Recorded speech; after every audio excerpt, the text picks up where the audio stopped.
చాలు. ఇస్సాకు ఒక ప్రదేశంలో ఉన్నాడు, ఒక ఊర్లో నివసిస్తూ ఉన్నాడు. అయితే ఆ ప్రాంతంలో కరువు వచ్చేసింది. అబ్రహాము కాలంలో వచ్చిన కరువు కంటే ఇంకొక కరువు వచ్చింది. ఈ కరువు తన కొడుకైన ఇస్సాకు కాలంలో వచ్చింది. ఈ కరువు వచ్చేటప్పటికి ఏం చేస్తారంటే ఇస్సాకు అక్కడ పంటలు ఇవన్నీ చూసి కరువు వచ్చేసిందని భయపడి ఈ మాట గుర్తుంచుకోండి. భయపడి ఏం చేస్తాడంటే వేరే దేశానికి వెళ్ళిపోతాడు. పక్క దేశానికి వెళ్ళిపోయి అక్కడ పరదేశిగా నివాసం చేస్తూ ఉంటాడు. నివాసం చేస్తూ ఉన్నప్పుడు అక్కడ దేశపు రాజు ఇతని భార్యను తీసేసుకుంటాడు. ఆ తర్వాత మళ్ళీ తిరిగి ఇచ్చేస్తాడు దేవుడు మాట్లాడిన తర్వాత. అయితే ఆ కరువు వచ్చిన సంవత్సరమే ఇస్సాకు ఒక పంట వేస్తాడు అన్నమాట.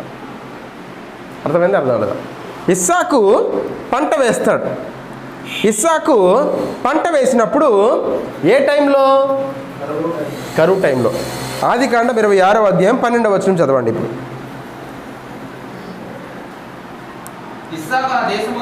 ఇస్సాకు ఆ దేశమందున్నవాడై విత్తనము వేసి దేవునికి స్తోత్రం కలుగును గాక. ఆ తర్వాత మాట చదవరే. యెహోవా అతనిని ఆశీర్వదించెను గనుక ఆ మనుష్యుడు గొప్పవాడాయెను. అతడు మిక్కిలి గొప్పవాడగుడు వరకు క్రమక్రమముగా అభివృద్ధి పొందుతూ వచ్చెను. ఆ తర్వాత మాట కూడా అతనికి గొర్రెలాస్తియు గొడ్లాస్తియు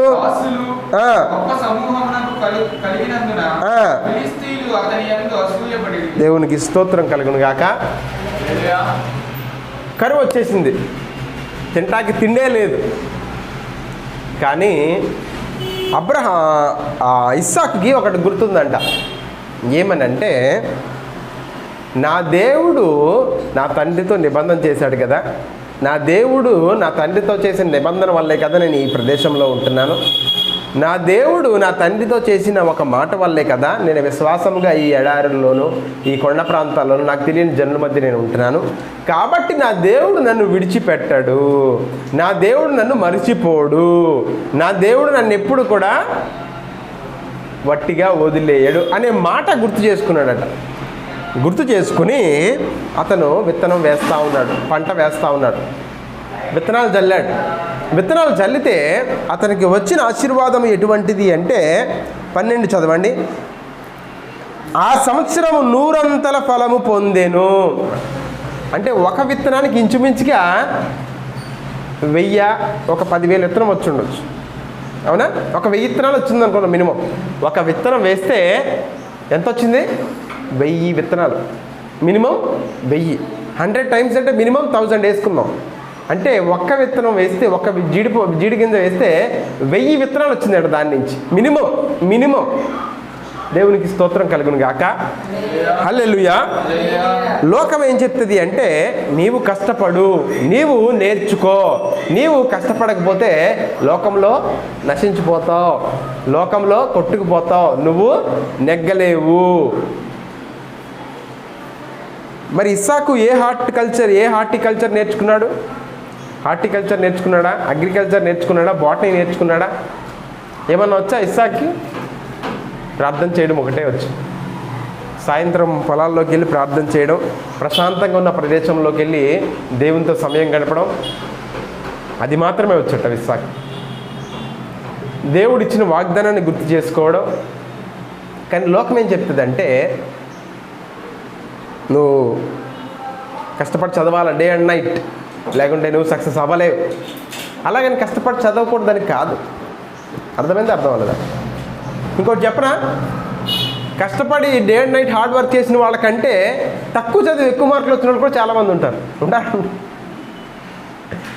ఉంటారా? అలాగని మనం నెగ్లెక్ట్ చేయకూడదు. నేను డిగ్రీ చదువుతుంటే రెగ్యులర్గా నేనేమంటానంటే డిగ్రీ రెగ్యులర్గా చదవాల్సిన అవసరం వేస్ట్. దాని బదులు ఏమైనా పార్ట్ టైం జాబ్ చేసుకో, వేరే ఏదైనా నేర్చుకో కోర్సు. ముందుగానే దాంట్లోకి వెళ్ళక ముందుకే దాంట్లో కావాల్సిన కోర్సెస్ ముందుగానే ప్రిపేర్ అయిపో. ఎందుకంటే 3 సంవత్సరాలు డిగ్రీ చదవడం ఇట్స్ యూస్లెస్. నా కాన్సెప్ట్లో నేను చదవలేదు, అంత చదవను కూడా. ఎందుకనంటే నేను ఈ మెసేజ్ మైక్లో ఎందుకు చెప్పలేదంటే రిలీజియస్ ఏమంటుందంటే నువ్వు ఒక పద్ధతిగా ఉండాలి, అవునా? ఐరన్ డ్రెస్ వేసుకోవాలి, ఐరన్ చేసిన బట్టలు వేసుకోవాలి, లేకుంటే మంచిగా పొద్దున్నే లేచి స్నానం చేసి ఇలా పొద్దున్నే లేచి పాస్ ముఖాన్ని చదవాలి, బ్రష్ చేసుకోకుండా కూడా చదివితే బాగుంది. అంటే ఇదంతా కాన్సెప్ట్ అనమాట, వాళ్ళ కాన్సెప్ట్. కానీ మొట్టమొదటి చేయాల్సింది ఏంటి అంటే దేవుని ఆశీర్వాదము, దేవుని వాగ్దానము నీ మీద ఉందా, దాన్ని గుర్తు చేసుకుంటావా, లేదా నీ కష్టాన్ని నువ్వు నమ్ముకుంటున్నావా అనేది మొట్టమొదట గుర్తుంచుకోవాలి. హార్డ్ వర్క్ చేస్తే ఎవరికి బెనిఫిట్, అది ఎవరికి క్రెడిట్ వస్తుంది? కాదు, హార్డ్ వర్క్ చేస్తే క్రెడిట్ ఎవరికి? చేసినోడికే. చూసావా, నేను సైకిల్ మీద తొక్కి తిరిగాను కాబట్టి నేను ఇప్పుడు ఇంత సంపాదించాను, నేను ఇంత ఉద్యోగం చేశాను. నేనేమంటానంటే నువ్వు స్మార్ట్ వర్క్ చేసావు అంటే ఆ క్రెడిట్ ఎవరికి వస్తుంది? నీకు రాదు. ఆ తెలివి నేర్పినోడుకో, గురువు గారికో, లేకుంటే తెలివి నీకు బోధించినోడుకో, ఐడియా చెప్పినోడుకో, ఇవి దేవుని ఎందుకు విశ్వాసం ఉంచితే దేవునికి వెళ్ళిపోతుంది. కాబట్టి ఏమంటారంటే నాదే, నేనే, నాకే రావాలి. అర్థమైంది? అర్థం లేదా? So hard work is believing your self, smart work is believing on something else. అర్థమైంది? అర్థం అవ్వలేదు? Hard work is believing your self, smart work is believing on something, some other thing.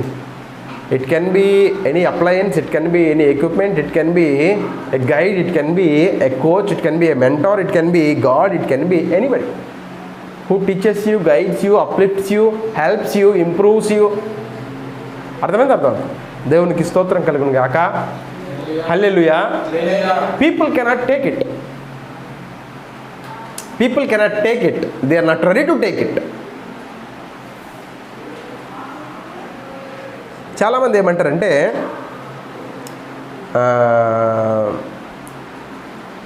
గాల్లో దీపం పెట్టి దేవుడా అంటే ఎలా కాపాడతాడండి దేవుడు మాత్రం? అంటే దేవుడు ఏమైనా మనిషి అనుకున్నావా, లేకుంటే దేవుడు వెలిగించిన దీపం ఏమైనా ఆరిపోయే దీపం అనుకున్నావా? అర్థమైందా? అర్థం అవ్వలేదా? మనుషులు ఏమనుకుంటారంటే గాల్లో దీపం పెట్టి దేవుడా అంటే వీళ్ళు అనుకుంటారు దీపం అంటే ఇలా గుర్తొచ్చేది కిరసనాల దీపం. కానీ దేవుడు వెలిగించే దీపం వేరు, దేవుడు ఇచ్చే శక్తి. దేవుడు వెలిగించిన దీపం ఎటువంటిది? సూర్యుడు, చంద్రుడు, నక్షత్రాలు చూడు, ఆరిపోయారా? ఎవరైనా ఆర్పగలరా? Nobody can. దేవునికి స్తోత్రం కలుగును గాక. ఆదికాండము అంతటా అబీమెలెకును 26 నుంచి 29 వరకు సేనాపతి అయిన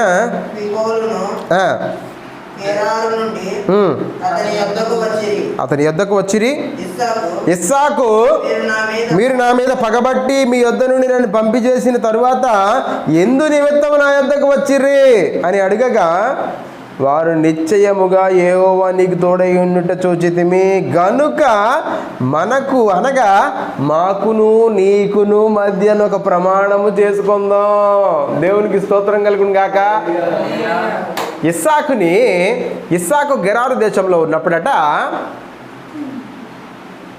ఆయన అభివృద్ధి పొందుతూ ఉన్నాడు, వాళ్ళకంటే ఎక్కువ సంపాదిస్తున్నాడు, వాళ్ళలో ఉన్న వాళ్ళకంటే ఎక్కువ సంపాదించేస్తున్నాడు. కాబట్టి అతను ఇస్సాకు తీసిన నువ్వులన్నీ మూసేసేవారట. ఇది మా ఏరియా, ఇది మా భూమి, కాబట్టి నువ్వు మూసేయండి రా అనేవాళ్ళట. పాప మూసేసేవారంట. ఇస్సాకు ఏం చేసేవాడు? ఓపికగా ఇంకో దగ్గరికి వెళ్ళి ఇంకొక దగ్గర తవ్వండి రా అని అక్కడ తవ్వించేవాడట.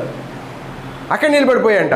ఇదేంట్రా ఇది ఎన్నిసార్లు మూసేస్తున్నా కానీ ఇలా చేస్తున్నా, అక్కడ కూడా మూసేయండి రా. ఇంకొక దగ్గరికి వెళ్ళిపోయాడు, ఇంకొక దగ్గరికి. ఇక చిరాకు వచ్చి వీడి ఆశీర్వాదము, వీడి తెలివి మనుష్యుల తెలివి కాదు. వీడికి ఏదో ఒక ఆత్మీయ శక్తి ఉంది, దేవుడి శక్తి ఉంది, దేవుని యొక్క కాపుదల వీడి ముందు ఉంది. లేకపోతే గనక వీడి ఇంతలాగా ఆశీర్వాదము పొందలేడు అని. అది చూడండి 28లో ఉంటుంది ఆ మాట. వారు నిశ్చయముగా యెహోవా నీకు తోడై ఉండుట చూచితిమి గనుక. ఇస్సాకు చెప్పలే, వాళ్ళు తెలుసుకున్నారంట వీళ్ళ దేవుడు వీడికి తోడుంటేనే తప్ప మనతో పోటీకి రాలేడు, ఇంత విధముగా వీడి ఆశీర్వాదము పొందలేడు అని వాళ్ళు తెలుసుకుని అప్పుడు అంటున్నారంట మన ఇద్దరం ఒక అగ్రిమెంట్కి వచ్చేద్దాం. ఎవరు? గెరారు దేశపు రాజు, సేనాధిపతి, ఆ దేశపు అధికారులు వచ్చి ఎవరితో మాట్లాడుతున్నారట? ఒక్కడే. ఎంతమంది? ఒకడే. అబ్రహాముకి పిల్లలు ఎంతమంది సారా ద్వారా? ఒకడే. ఆ ఒకడే ఇస్సాకు. ఇస్సాకు దగ్గరికి వచ్చి అంటున్నారట, ఇస్సాకు ఇదిగో మనకు గొడవలు ఎందుకు కానీ మనం ఒక అగ్రిమెంట్కి వచ్చేద్దాం. ఏంటి అగ్రిమెంటు? నువ్వు మమ్మల్ని ఏమనకు, నేను మిమ్మల్ని ఏమను. ఉందా అక్కడ? నేనేమన్నా చెప్తున్నానా? నీకును మాకును మధ్య ఒక ప్రమాణము చేయఉండవలెనని మేము నిన్ను ముట్టకయు నీకు మేలే తలపెట్టిము గనుక నిన్ను సమాధానముగా పంపివేసిము గనుక నీవును మాకు కీడు చేయకుండునట్లు నీతో నిబంధన చేసుకొందుమని ఇంటిమి. అంటే భయంతో వచ్చారా, లేకుంటే వేరే ప్రేమతో వచ్చారా? దేవునికి స్తోత్రం కలుగును గాక. హల్లెలూయా. దేవుణ్ణి ఎప్పుడైతే దీవిస్తాడో, దేవుణ్ణి ఎప్పుడైతే ఆశీర్వాదిస్తాడో, దేవుని యొక్క ఆశీర్వాదం అని నువ్వు గుర్తిస్తావో నీకంటే ముందుగా జనాలు నిన్ను గుర్తిస్తారట. అర్థమైంది? అర్థమవులదా? నువ్వు గుర్తించినా గుర్తించకపోయినా దేవుని ఆశీర్వాదం నీ మీద ఉందని జనాలు గుర్తిస్తారట. ఈడేంట్రా, ఎందుకు పనికిరాను, ఈడు ఇంత సంపాదించేస్తున్నాడు, ఈడేదో చేస్తున్నాడు, పూజలు చేస్తున్నాడు, పునస్కారాలు చేస్తున్నాడు, నరబలు ఇస్తున్నాడు, చూద్దాం, ఈయన కనిపెట్టాలి, ఫాలోగా సీక్రెట్గా ఫాలో అవ్వండిరా. ఎవరి మీద? దేవుని ఆశీర్వాదం ఎప్పుడైతే ఒక వ్యక్తి మీద ఉంటుందో అందరు ఆడి మీదే పడతారట, అందరు ఆడి మీదే చూస్తారట, కాన్సన్ట్రేషన్. ఎందుకని? నీవు గుర్తించినా గుర్తించకపోయినా అపవాది జనులను ప్రేరేపిస్తుంది, అపవాది జనులను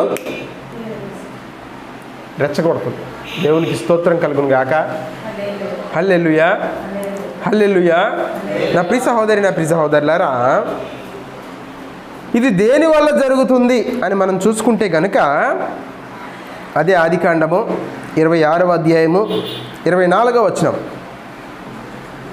అక్కడ నుండి అతడు 24 ఆ రాత్రియే 23 కూడా చదవమ్మా. అక్కడ నుండి అతడు బెయేర్షెబాకు వెళ్ళెను. ఆ రాత్రియే యెహోవా అతనికి ప్రత్యక్షమై, నేను నీ తండ్రి అయిన అబ్రహాము దేవుడను, నేను నీకు తోడై ఉన్నాను గనుక ఇంతకుముందు భయపడినట్టుగా భయపడకు, ఇంతకుముందు పారిపోయినట్టుగా పారిపోకు. ఇంతకుముందు ఇస్సాకు గెరార్ దేశానికి ఎందుకు వెళ్ళాడు? భయపడి. ఎందుకు వెళ్ళాడు? భయపడి. దేవునికి స్తోత్రం కలుగును గాక. హల్లెలూయా. ఆ తర్వాత మాట కూడా చదవండి. నా దాసుడైన అబ్రహామును బట్టి నిన్ను ఆశీర్వదించి నీ సంతానమును విస్తరింపజేసేదనని చెప్పాను. ఎందుని బట్టి? ఇస్సాకుకి బాగా అగ్రికల్చర్లో బాగా టాలెంట్ ఎక్కువైపోయి ఒక విత్తనం ఎత్తే 100,000 విత్తనాలు వచ్చేస్తున్నాయా?